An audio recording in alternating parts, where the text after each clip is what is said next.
Welcome back to another episode of the Me and Money podcast. We're going to switch things up a little bit. I don't know how we came up with this idea, but I think it'll be a fun one. So, Elliot, why don't you share with the listeners what we're going to jump into over the next couple episodes? I'm looking forward to this one. And I think I threw out an idea and you made it even better with this, but it's essentially red light, yellow light, green light, or green light, whichever order you want to go into. We're going to go through green light first today. And when I say green light, what are sort of always in personal finance should you be doing? And we'll caveat this with I think we run a disclaimer at the end, but it's not always for every single person. But we want to think of what should most people be doing? Because I think a lot of times when we ask financial planners, we give the answer, it depends. And I feel like these are topics where almost all of us can agree on in almost every circumstance or situation, most of the time. Yep. I would say these are those things where, when we're having prospective client calls and they don't have these things, it's like, oh, we're definitely going to talk about those things. So, yes, talk about them. Are they 100% applicable to all of you listening? Probably, but again, consult your financial professional. Yeah, we don't know you, but we can pretty confidently say these probably should apply. Yeah. All right, Elliot, well, why don't you kick us off with our first green light item?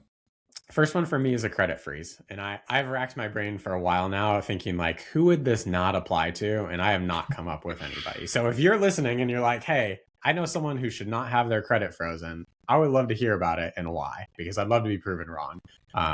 And the reason I say this is, Matt, I don't know how you feel about this, but I feel like our information's out there. Social security number, date of birth, all an actual credit bureau was hacked. I think it was back in 2017, which it was half of America at the time had their information out there. So for me, this is an easy lock down your credit.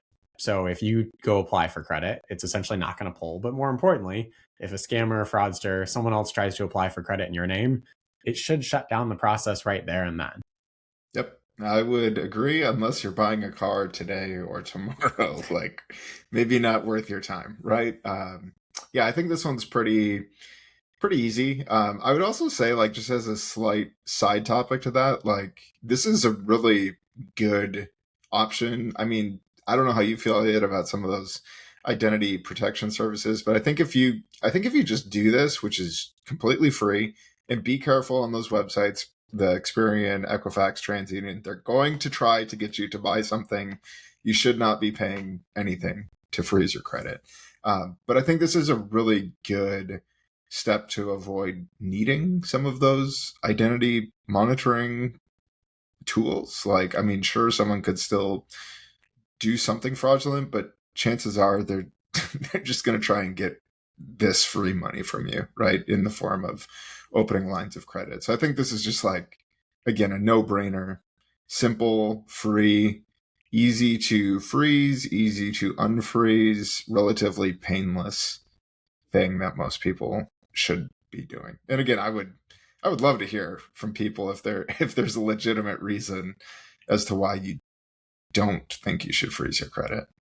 Yeah. I mean, in today's day and age, once you create the account, which, I've done this with people before, and even older folks that maybe it takes a little longer to do it. Maybe it takes 45 minutes to create an account at each one, 15, 15, 15, the three that Matt had mentioned, TransUnion, Equifax, and Experian. But once you do that, it's fairly easy once you have your username and password to log in, unfreeze it if you need to, if you are applying for a car loan, and then apply it back on, just do a temporary lift. So it's only lifted for a day or two.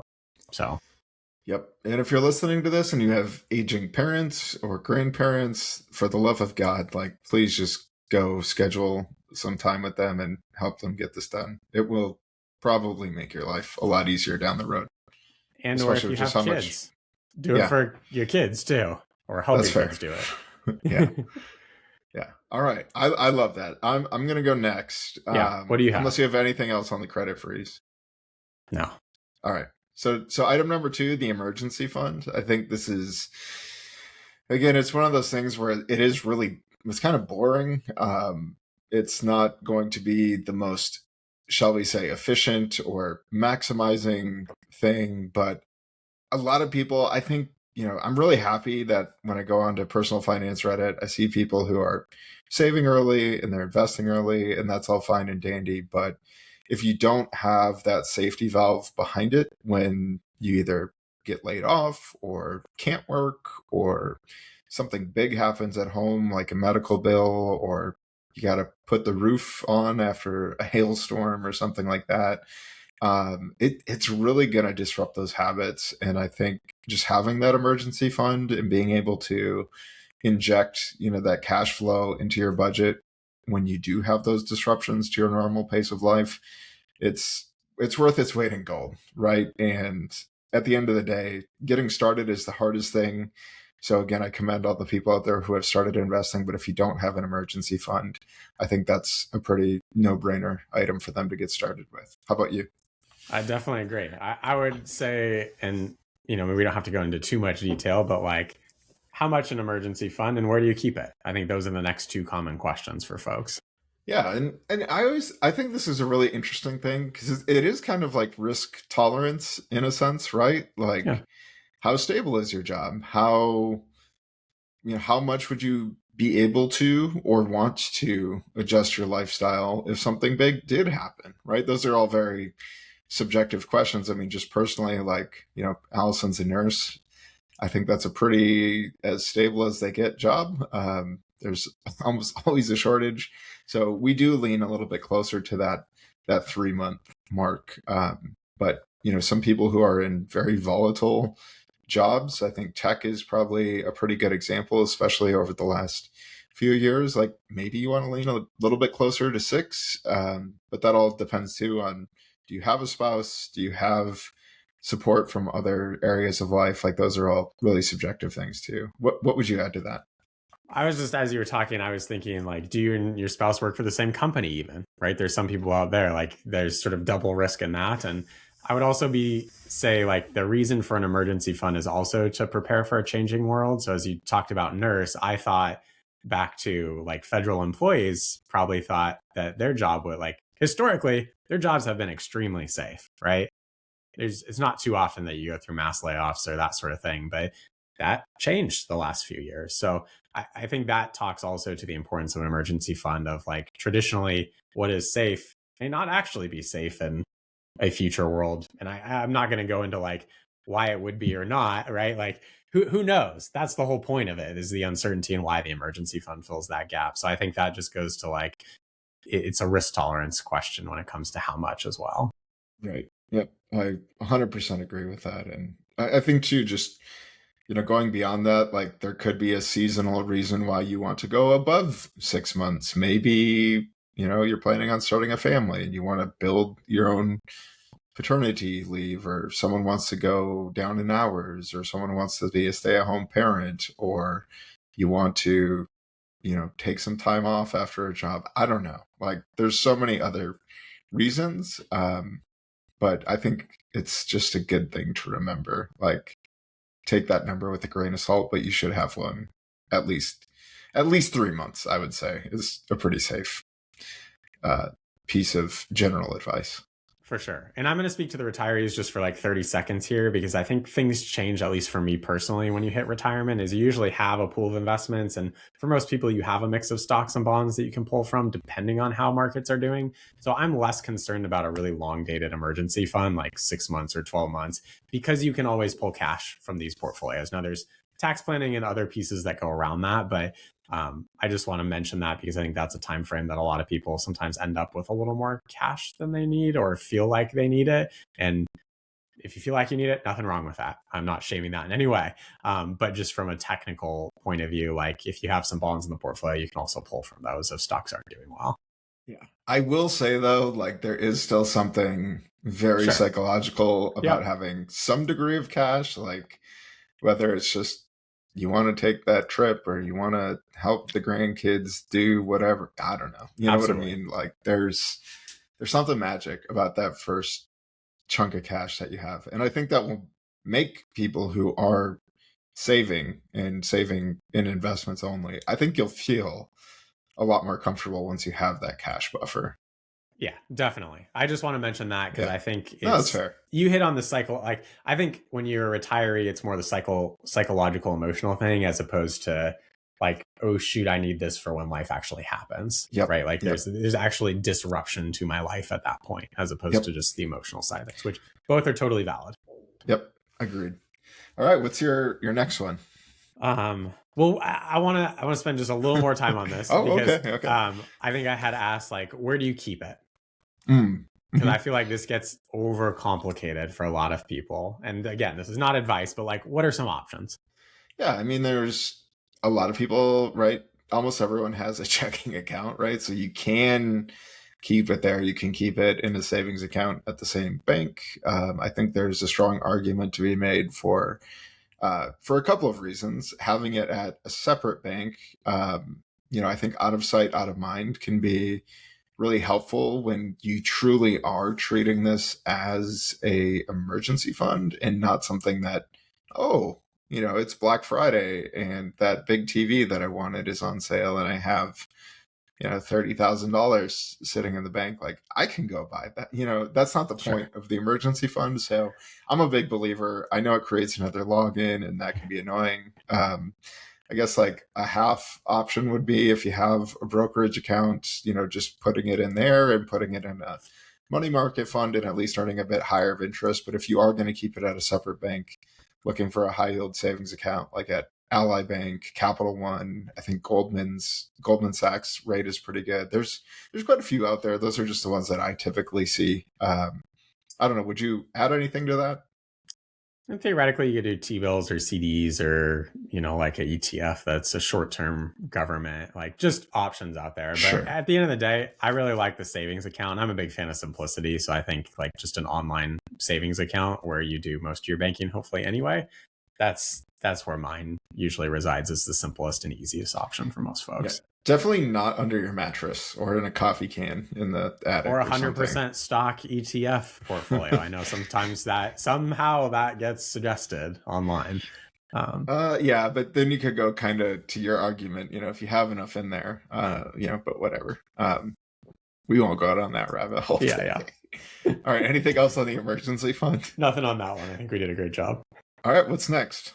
Tax avoidance. And I know that sounds like a weird one, but basically, like, the way that I'd frame it is people don't want to necessarily tip the government, right? We want to pay everything we're legally obligated to pay, right? We don't want tax fraud or tax evasion. But do we really want to pay more? And I know that sounds weird, but I think a lot of us end up paying more, particularly longer term over our life, if we're not doing tax planning. Like we might just look in the current year and say, how do I reduce taxes as much as possible this year? But that might mean higher taxes in the future for a variety of reasons. And we've gone through different planning episodes of why that's the case. So I'm not going to go into detail here, but just how do I reduce and not pay more in taxes than I'm legally obligated, which oftentimes means being proactive, not just burying our head in the sand and saying like, oh, I'm just going to do this and I'm going to forget about it. I'm going to set it up once and be good. Yeah, What do you I would think? 100% agree. I also think you kind of alluded to it, but I'm just going to be a bit more blunt with it. Like, it also doesn't mean avoiding as much tax as you can today. It very much may mean that you're going to pay what you should pay this year, maybe even for the next 5 years, only then to realize a strategy that's actually going to help you out more in that sixth year. And I think it's just something we've been trained, like psychologically, like, tax refund is great. You see all those ads like spend your tax refund on a new couch or that big screen TV for the Super Bowl or whatever, the car deals pop up, right? They know that there's extra cash coming and they're just trying to get it, in their pocket. But I think it's one of those things where a tax refund is really just a return of dollars you didn't have to pay. And, that's not a bad thing, I guess, but it's also not a great thing. And don't try to maximize your refund today because there's usually going to be some consequence down the road. I see this a lot with the business owners. I see this a lot with people who get sucked up in the, real estate is tax-free, conundrum and all the tax advantages of that. But I always like to frame it with my clients, like taxes are purely a consequence of decisions that we're making. It's not necessarily good or bad, but focus on the decisions you want to make first and paying taxes around that versus vice versa. Yeah. Don't do something purely for tax reasons if it's not within your own desires. Yeah. Don't become a landlord just to save money on taxes, right? Yeah. Yeah. And two, on that, like, you're still spending money a lot of times to save on taxes. And that's where it's the first thing I tell almost all my business owner clients, like, look, I understand deductions. I understand how they work, but you're spending $70 to save 30, and that's not really like the point, especially if you're not saving well, right? Yeah.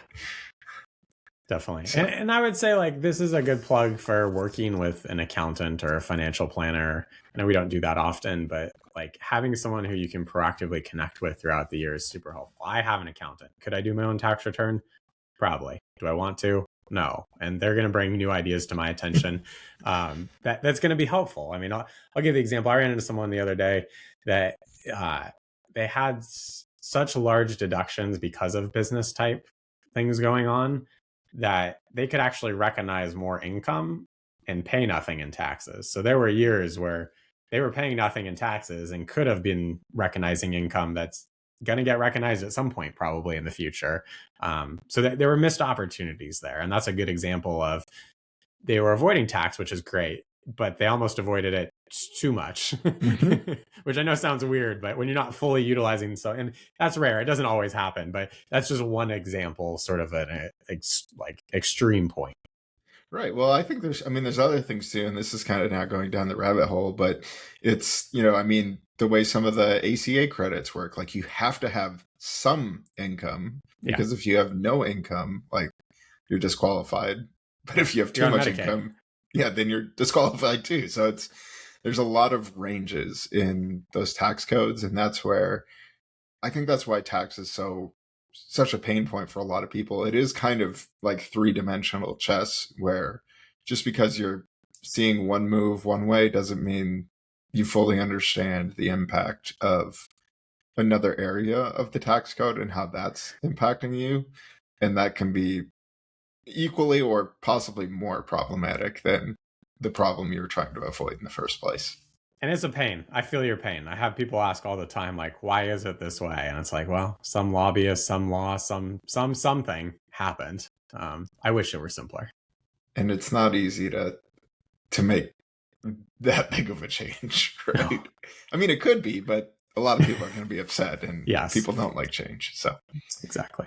All right. So what's the last one? Else? All right. The last one I have is just consistent saving. I think this one just ties in to the emergency fund and a lot of the things that we're talking about. Like if you're planning and being proactive and you know what direction you're trying to go in, it's pretty easy to figure out what you need to, or maybe a better way to frame that is what you want to save for certain things, whether that's retirement or having some taxable brokerage account for the thing you want to do 10 or 15 years from now, but you're not yet retired.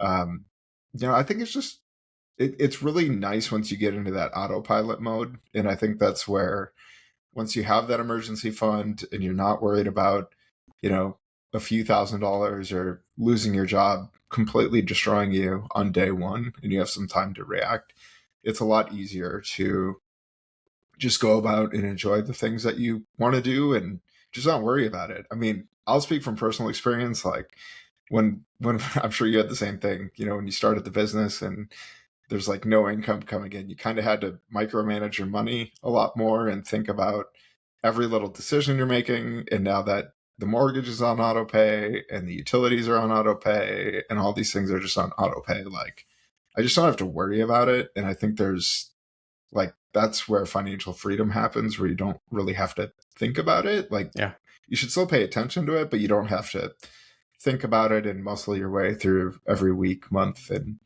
I think that's just more of a thing too, with so many people living paycheck to paycheck, more due to lifestyle than like their actual necessary living expenses, if we want to put it that way. I think just having consistent saving is going to help a lot. What would you say to that? I really liked your framing of not having to micromanage a lot of these different things. And I think that's what consistent saving does after you check the boxes on everything. And I would also throw out that it doesn't have to start large. I think a lot of us forget that we can start with $5, $8, like whatever it is, get in the habit. I think the habit of it is what's really important, because it's hard. Like if you don't do something consistently, it's like anything in life, right? If you don't write consistently, if you don't exercise, if you don't eat well, like if you don't get into the routine of it, it's really hard. But no one starts out being able to bench like 400 pounds, right? I don't think many people are benching 400 pounds. Well, even 200 or 100, like whatever it is, right? Like you got to start somewhere, right? And I think that's what's important to keep in mind about the consistent piece of that, is starting somewhere and then adjusting it along the way. 100%. All right. Any closing thoughts? I would just say we have some fun episodes coming up next. So we did green light today. Next one up is yellow light. So these are going to be maybe a little spicier, like gray area. Gray area. It depends. And then the red light, I'm really excited for, because these are ones that are like, nope, that's garbage. You should not be doing that. And yet people are doing that. So stay tuned. All right. Sounds good. I'm excited for those two, and we'll catch you all next time.